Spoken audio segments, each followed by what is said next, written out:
autumn budget is looking like wealth taxes galore, isn't it? And who's going to pay the bill? Well, you. Well, that's the problem. But in reality, that won't work because you cannot tax your way to growth. Now, of course, you can squeeze the pips harder. Of course, you can squeeze people like me a bit harder. But that will not help the long-term prospects for the UK. Nobody wants to tackle the elephant in the room, which other people have mentioned and I've mentioned endlessly. The fact is we have got 6 million people who are economically inactive. The fact is we've got welfare costs which are too high. Well, with only 5 days as Prime Minister under his belt, Andy Burnham has wasted no time in unveiling economic policies aimed at providing breathing space on the cost of living. But the VAT off energy bills and cuts on business rates for pubs and clubs have come without funding explanations. And Andy Burnham is yet to take questions specifically on these measures. Let's hear now from Lord Rose, Stuart Rose, Conservative peer, former chair of Marks and Spencer, who's on the line now. Good afternoon, Stuart. Cathy, good afternoon.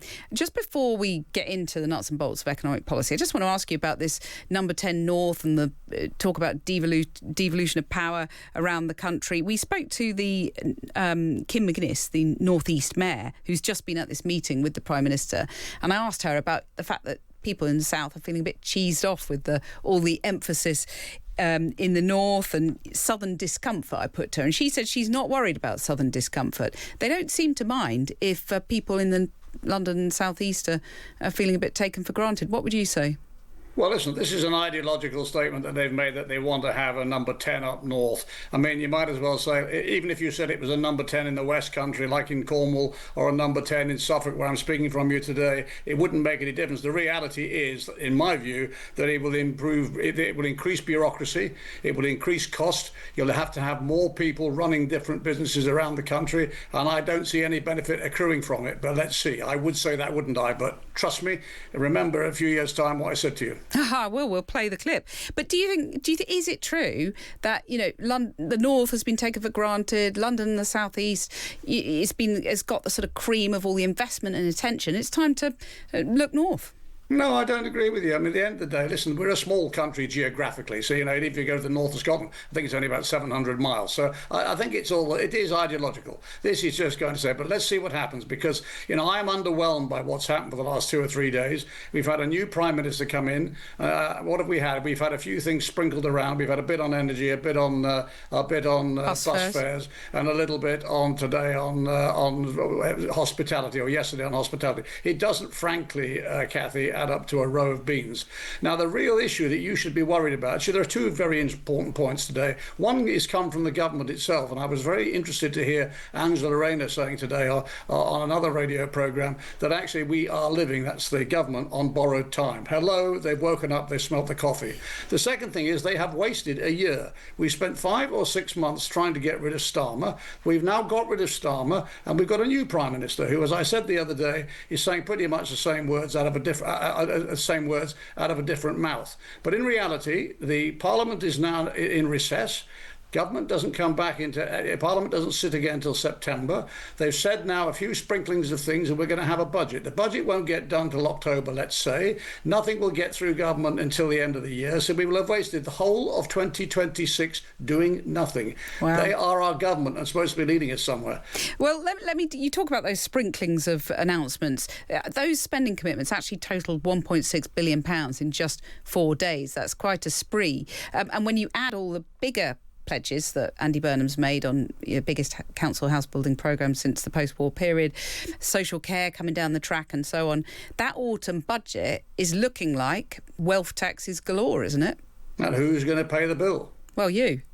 Well, that's the problem. But in reality, that won't work because you cannot tax your way to growth. Now, of course, you can squeeze the pips harder. Of course, you can squeeze people like me a bit harder. But that will not help the long-term prospects for the UK. Nobody wants to tackle the elephant in the room, which other people have mentioned and I've mentioned endlessly. The fact is we have got 6 million people who are economically inactive. The fact is we've got welfare costs which are too high. Well, he says he is going to tackle that, to be fair, and he's kept Pat McFadden in place to do it. Well, we'll see what transpires. I mean, it's easy to say the words. Let's see what happens in November. But my guess is there will be a little bit of lip service to welfare costs. They'll do a little tinkering here and there. They'll find some more money to do a bit on defence because they've got John Healey now sitting in the Treasury who's got to do something. They've given away these things, which you say doesn't add up to nothing, £1.5 billion, and they're going to have to find another 10, 15, 20 billion pounds. And unless they cut substantially the areas where they should cut, we're all going to get hit hard. Fine. If that's the way you want to run a country, but you'll run it into the ground. Wow. Are you a patriotic millionaire like Gary Lineker, willing to pay a few more bob in tax voluntarily? I'm prepared to pay more money in tax and stay in this country if I think it's fair and reasonable and the plan that they outline is fine. If these people want to just go online and give money, as somebody said today, go and write a cheque out for the Treasury. But I'm not going to throw money down, good money after bad. And I'm certainly not going to sponsor processes and policies which are not positive for the UK. And I don't believe some of the ones we've got are now. Everybody knows they're not. The UK public is not stupid. They are economically very literate. They know what is going on, and they'll judge the Prime Minister in a couple of months' time when he has to do the hard thinking, the hard talking, and see, right, what does this really mean? Now, is it going to be the same old, or is it going to be something new and exciting? Well, I won't hold my breath. If there are swinging wealth taxes coming, not least in property or land, would you stay put and let them tax you, or would you actually consider relocating somewhere? All I would have to do, no, I don't want to relocate, but the short answer is to me, I would have to cut my own cloth. And if I cut my own cloth, it means I will spend less in our communities. I will do less things that I would like to do, which I usually do. So if I spend money in Suffolk, I spend it locally. I will spend less money locally. If I want to employ more people, I will not employ more people. And look what's happened now to the Employment Rights Bill. It's pretty well put a stop to people wanting to recruit people. So it's a self-inflicted injury. Would you be prepared to agree to a death tax to fund social care? Do you think that's the fairest way of dealing with that?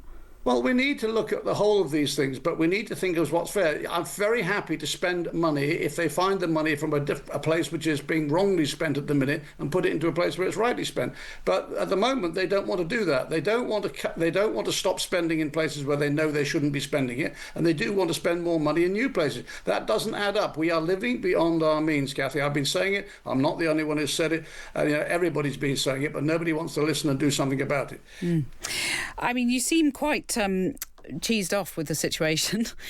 But last time you were on Times Radio, I think that you called Ed Miliband a lunatic. He's now been moved to the Foreign Office. So are you reassured by that?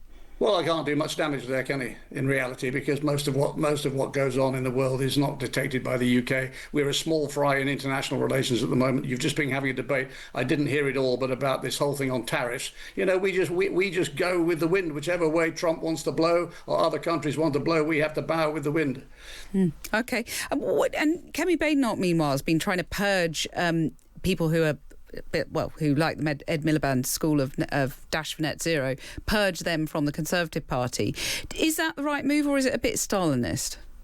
Well, I think it's commonsensical, and I think if you want to be now a proper Conservative, and I am not one who's going to stand up and defend all the stupid things that the Conservatives have done, and they've done some stupid things in the last 10 years, but I want to go back to old-fashioned conservatism. I want free market economics. I want people to be rewarded for hard work. I want people to be rewarded for enterprise. I want people to feel here that if they've really put their backs into something and they earn some money, they're not going to either get to the point where their pants are being taxed off while they're alive, or after they're dead, they're also being taxed off again. That isn't fair. That is more likely. That is socialism, truly, and that's what we've got today. But when you look at every summer, new heat records are broken, you've got wildfires raging across southern Europe, doesn't that give you pause for thought that actually, maybe Ed Miliband was right about net zero? No, it's not a question of being right. Of course, we need to do something about it. If we have done in the UK more proportionately than most other countries in the world. So we're well ahead of the game, but we mustn't get caught out ideologically. If we want to get to net zero by 2050 and we have to end up by getting there by 2060, it isn't going to make a jot or a tittle of difference, but it is going to make a jot and a tittle of difference to the livelihoods of 70 million people in this country, and not me, because I'm past my sell-by date, but I'm talking about my children and my children's children and other people's children and their children, and that's what we have to worry about. Stuart Rose, never past your sell-by date. Thank you very much for coming and giving us your fresh perspectives today. That was Lord Rose, Conservative peer, former chair of Marks and Spencer's there.